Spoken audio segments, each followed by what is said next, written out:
यत्नेषु सर्वेष्वपि नावकेशी केशी स भोजेषि दुरिष्टबन्धुः त्वं सिन्धुजावाप्य इतीव मत्वा सम्प्राप्तवान् सिन्धुजवाजिरूपः गन्धर्वतामेष गतोऽपि रुक्षैः नादैः समुद्वेजितः सर्वलोकः भवद्विलोकावधि गोपवाटीं प्रमद्य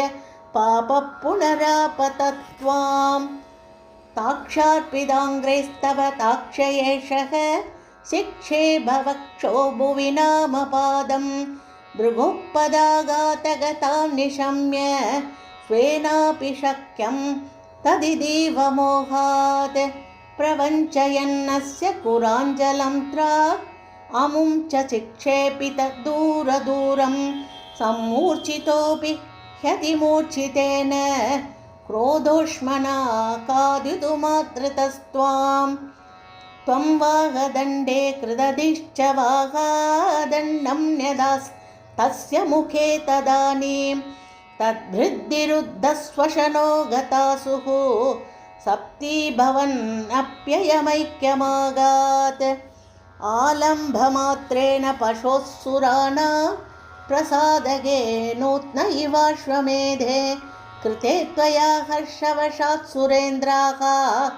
त्वां तुष्टुवुः केशवनामधेयं कंसायते शौरिसुधत्वमुक्त्वा तं तत्त्वदोत्कं प्रतिरुध्य वाचा प्राप्तेन केशिक्षपणावसाने श्रीनारदेण त्वमभिष्टुतो भूः कदापि गोपैः सह काननान्ते निलायनक्रीडनलोलुपं त्वां मयात्मजप्रापदुरन्तमायो व्योमाभिदो व्योमचरोपरोधी सचोरपालायितवल्लवेषु चोरायितो गोपशिशून् पशून् च गुहासु कृत्वा बिदधे शिलाभिः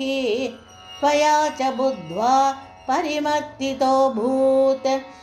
एवं विधैश्चाद्भुतकेलिभेदैः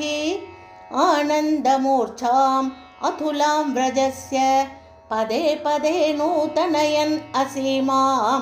परात्मरूपिन् पवनेशपायाः सर्वत्र गोविन्दनाम संकीर्तनं गोविन्द गोविन्द।